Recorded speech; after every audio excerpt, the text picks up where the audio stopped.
Oke, jadi saya sudah siap sekarang guys. Bagaimana keseruan kita mengedukasi siswa-siswa dalam hal protokol kesehatan di sekolah. Saksikan video ini sampai habis. Jangan lupa like, subscribe, dan komen. Oke, mantap.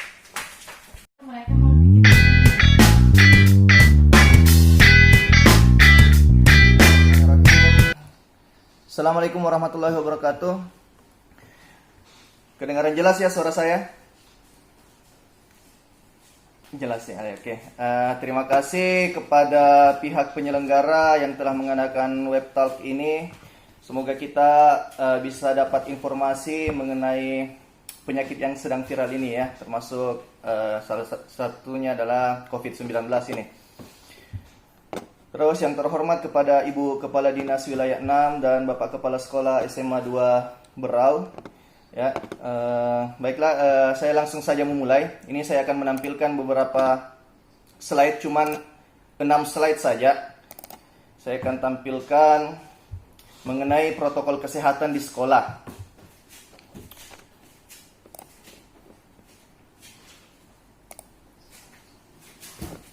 Kelihatan ya? Oke, kita mulai new normal. Jadi sebenarnya new normal itu apa sih sebenarnya? Jadi new normal itu kalau bahasa Indonesianya kenormalan baru, adalah sesuatu yang baru yang kita akan mau lakukan. Sebenarnya sebelum-sebelumnya ini kita sudah melakukan beberapa kebiasaan baru, seperti misal dalam hal komunikasi atau teknologi. Sekarang sudah canggih, bisa menggunakan HP, itu sebenarnya pernah menjadi new normal pada zamannya. Tapi ditekankan pada new normal kali ini pada tahun 2020 itu adalah tentang kesehatan. Ya, bagaimana bentuk pola perilaku kesehatan kita supaya tercegah dari pandemik, karena masih WHO mengatakan pandemik ini belum jelas kapan selesainya. Nah, salah satu new normal yang mungkin dari tenaga medis itu, oke, ini rekan-rekan saya di COVID-19, rekan-rekan dokter umum. Kalau dia new normal, dia akan berubah kayak begini. Jadi opa-opa Korea. Ya, untuk anak-anak SMA biasa suka opa-opa Korea begini. Nanti kalau new normal, dokternya berubah jadi kayak di bawah begini. Nah, sedikit penjelasan tentang coronavirus. Jadi, mulai dari tanda dan gejalanya dulu ya. Jadi SARS-CoV-2 ini sebenarnya corona itu banyak jenis macam. Cuman yang diprioritaskan di sini spesifiknya adalah jenis SARS-CoV-2. Tanda dan gejalanya demam, batuk, sesak, nyeri tenggorokan itu di saluran pernafasannya, kemudian diare, konstipasi, dan gatal-gatal. Kalau di jurnal-jurnal menjelaskan tanda dan gejala dari virus corona ini ada 1000 macam, jadi tidak menentu, masih dalam penelitian. Namun yang ditakutkan sekarang di Indonesia adalah orang yang tidak bergejala ataupun tidak berkeluhan sebenarnya. Jadi secara keluhan dia tidak ada, tapi secara pemeriksaan fisik kedokteran, pemeriksaan laboratorium, dan pemeriksaan foto ronsen, biasa kita menemukan adanya gejala. Yang kedua adalah cara penularannya. Jadi adik-adik, teman-teman, bapak-bapak, ibu-ibu sekalian harus tahu cara penularannya. Jadi untuk mencegah sebuah penyakit COVID, corona ini, kita harus tahu cara penularannya. Cara penularannya itu melalui droplet atau percikan cairan. Jadi bagaimana percikan cairan ini muncul? Itu salah satunya dengan berbicara, batuk, bersin, ya. Dan ini sangat berisiko di tempat di sekolah, karena terjadinya proses belajar mengajar antar guru siswa, terjadinya diskusi. Jadi untuk berbicara itu dan batuk itu bisa sangat rentan. Jadi penularannya itu sangat besar. Nah, untuk proteksi diri, ya mungkin sudah sering baca, tapi saya harapnya bukan sekedar dibaca, semoga bisa diaplikasikan juga. Cuci tangan dengan sabun, menggunakan masker, makan sehat dan bergizi, olahraga, minum vitamin, jaga jarak. Sebenarnya ini bukan obat corona, ya, tapi kita supaya memproteksi diri saja. Cuci tangan dengan sabun, menjaga kebersihan, menggunakan masker itu mencegah, ya, supaya kalau ada orang bicara sama kita, virusnya tidak terlalu banyak yang masuk. Penggunaan masker pun kita syaratkan ya untuk masyarakat awam bisa menggunakan masker kain. Terus jenis pemeriksaannya ini mesti saya kasih tahu juga supaya tidak ada informasi-informasi yang salah di masyarakat. Jenis pemeriksaan untuk menentukan dia Corona itu ada sebenarnya satu saja. Yang pertama, nah di sini saya tuliskan dua. Yang satunya itu adalah RDT, Rapid Diagnostic Test. Itu gunanya untuk screening. Screening artinya untuk menentukan risiko yang besar, tapi belum tentu corona. Ya, jadi ini syarat karena untuk pemeriksaan yang kedua ini adalah PCR, polimerase real time, dan TCM, tes cepat molekular. Itu adalah pemeriksaan gold standarnya. Harus pengambilan melalui hidung dan tenggorokan. Nah, kalau ada yang RDT positif, maka kita lanjut dengan pemeriksaan PCR untuk menentukan apakah dia betul-betul corona atau bukan. Jadi rapid itu ketika kita bergejala, batuk, pilek, atau influenza biasa, itu bisa menimbulkan hasil yang positif. Makanya kita periksa kembali dengan PCR. Nah, ini untuk jenis pemeriksaannya. Untuk pengobatannya mungkin saya tidak terlalu bahas di sini. Oke, langsung saja untuk tahapan sekolah, bagaimana caranya kita melakukan protokol kesehatan di sekolah. Yang pertama saya menyarankan untuk melakukan persiapan di pihak sekolahnya, yaitu menyiapkan tempat cuci tangan dan sabun.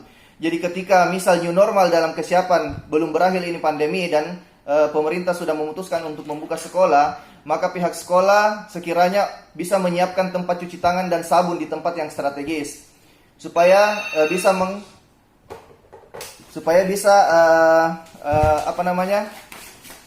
bisa menjadi tempat cuci tangan, tempat membersihkan tangan, karena tangan merupakan media yang paling rentan.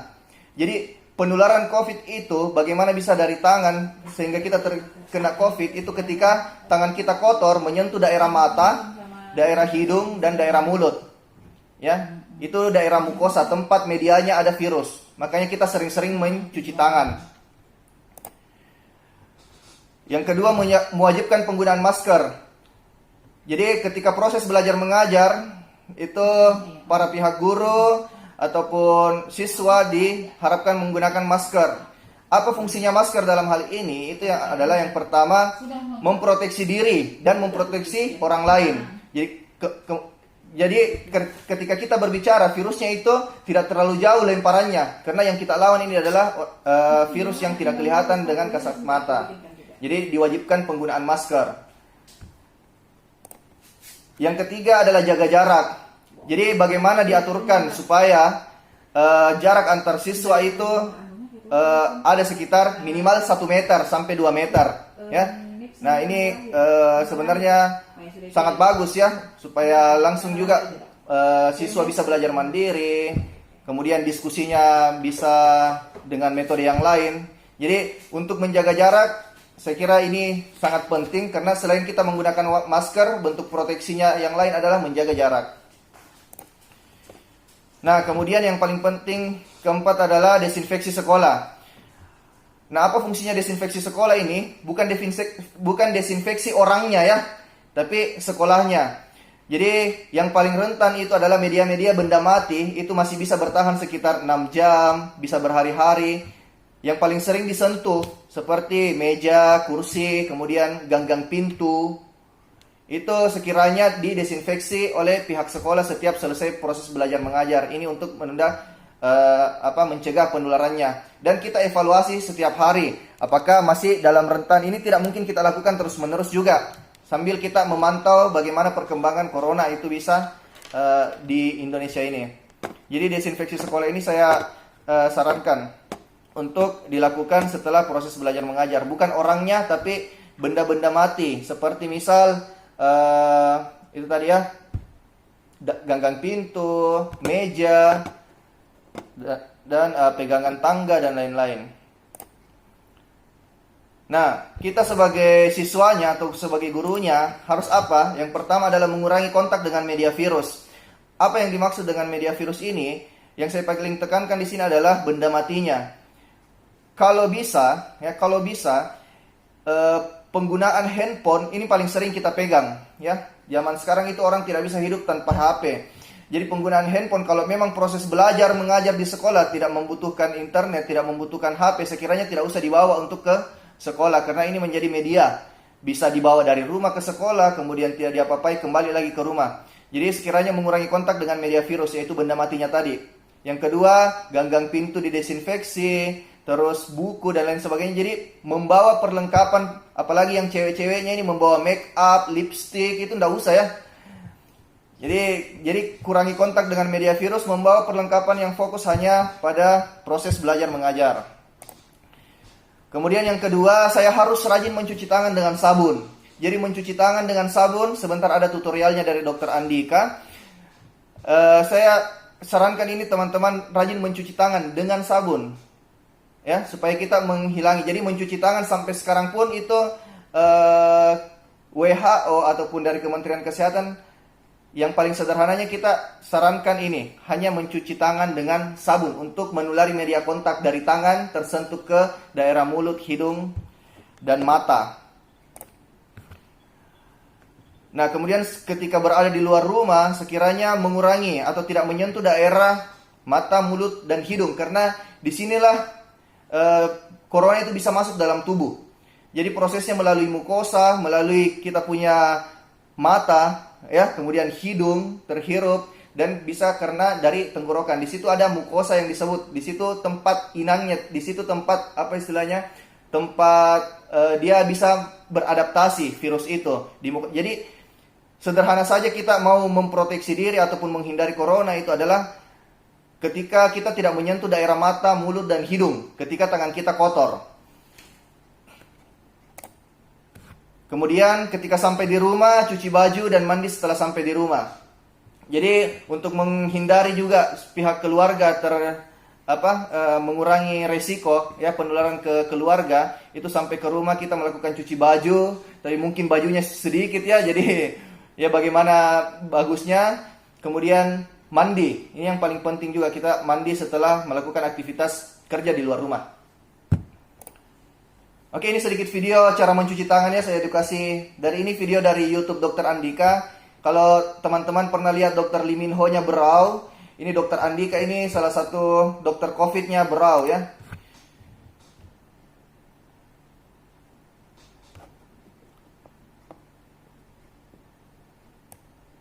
Kedengaran suaranya?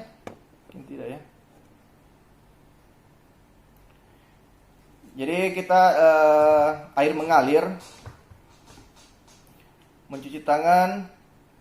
Oke, pertama basahi, kemudian kita menggunakan sabun. Sabun posisi tangannya harus kayak begini supaya sabunnya tidak tumpah-tumpah. Kemudian oles ke telapak tangan ya, sama punggung-punggung tangan. Ini sederhana tapi sekiranya jarang orang lakukan. Kemudian sela-sela jari, kemudian kubu-kubu jari.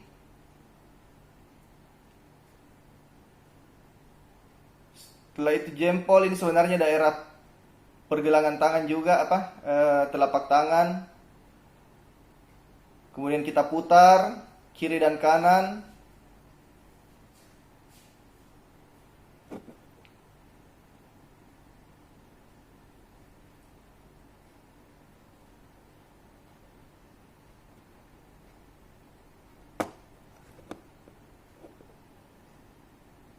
Ya, setelah itu dibilas dengan air. Terus paling sering disentuh daerah keran air, makanya kita biasanya ada tisu yang disediakan untuk menutup keran air itu, jadi tidak menyentuh lagi dengan tangan yang sudah bersih. Jadi setelah penggunaan tisu, itu tisu yang kita pakai tutup keran airnya.